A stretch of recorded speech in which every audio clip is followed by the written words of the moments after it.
Kembali lagi di channel Sahabat Catur. Pada video ini, kita akan membahas sebuah partai yang cukup menarik antara Boris Gelfand melawan Hikaru Nakamura yang dimainkan pada tahun 2010. Ini adalah posisi yang terjadi pada permainan, di mana evaluation bar sudah menunjukkan keunggulan yang besar untuk Nakamura. Partai ini memperlihatkan dua jenis taktik yang dimainkan oleh Nakamura untuk memenangkan permainan, yaitu decoy dan defleksi. Untuk itu lihatlah langkah-langkahnya, dan mari kita tonton pertandingan ini sampai habis.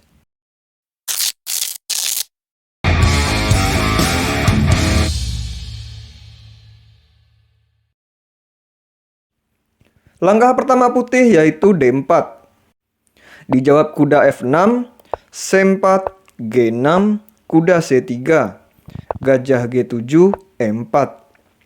Ini adalah pertahanan Hindia Raja, di mana putih mendominasi terlebih dahulu di area pusat dengan menempatkan tiga pionnya di E4, D4, dan C4. Hitam terlebih dahulu mengimbangi tekanan oleh pion-pion pusat putih, dengan nantinya memajukan pion ke D6 untuk menjaga petak E5 dari dorongan pion putih ke E5. Lalu menciptakan tembok pertahanan yang kokoh bagi rajanya dengan fianchetto gajah di G7 dan dilanjutkan dengan rokade pendek. D6, kuda F3, rokade, gajah E2 memasuki Hindia Raja variasi ortodoks. E5, rokade, kuda C6, hitam sudah mulai mengembangkan perwira-perwiranya untuk mengimbangi putih. Lalu putih berniat mengunci area pusat untuk mendapatkan penguasaan ruang yang lebih luas dengan memajukan pion D5, kuda E7, kuda D2, kuda E8, mempersiapkan pion F5 yang merupakan langkah khas dari pertahanan Hindia Raja bagi hitam. Selain menempatkan kuda di E8, bisa juga kuda ditempatkan di D7. Namun kuda di D7 akan menutup diagonal gajah petak terang hitam. B4, F5. Melihat struktur pion putih dan hitam di tengah, putih memiliki potensi membuka serangan dari sayap menteri dengan memajukan pion-pionnya di lajur C, B, atau bahkan A. Sedangkan hitam mempunyai ruang yang lebih luas pada sayap rajanya, sehingga ide bagi hitam adalah melakukan serangan balik di sayap raja dengan diawali langkah pion F5 ini. Jika putih tidak memakan pion ini, mungkin saja nanti bisa dimajukan lagi ke F4, diikuti G5, kuda F6, dan hitam menyusun kekuatan melalui sayap raja. Pion C5, kuda F6, F3, F4. Permainan mengarah ke permainan tertutup, di mana kedua pemain harus lebih bersabar untuk mengembangkan buah-buahnya secara posisional. Kuda C4, G5, A4, kuda G6, gajah A3. Tekanan dari putih mengarah ke petak D6. Benteng F7, B5, D makan C5, gajah makan C5, H5. Persiapan mendorong pion ke G4 untuk membuka posisi. A5, G4, B6, G3, raja H1, gajah F8. Tepat sekali ide dari Nakamura untuk menukarkan gajah petak gelapnya, karena gajah ini merupakan gajah yang pasif yang gerakannya terhalang pion-pion hitam yang sewarna dengan gajah ini. D6, A makan B6, gajah G1, kuda H4, benteng E1, kuda makan G2. Nakamura mencoba melakukan sebuah taktik decoy atau umpan untuk menarik raja putih ke G2.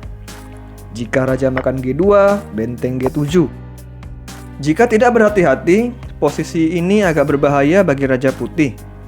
Benteng hitam menyorot satu lajur pada raja putih. Jika terjadi pertukaran pion-pion ini, benteng menjadi lebih aktif. Lalu menteri hitam bisa langsung mendekat ke H4 melalui diagonal ini.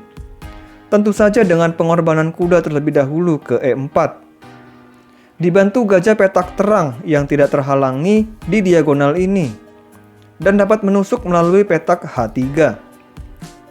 Semuanya mengarah pada raja putih, dan raja putih tidak memiliki petak untuk kabur ke sayap menteri, karena terhalang bentengnya di E1, dan gajahnya di E2, serta E3 yang dijaga pion hitam.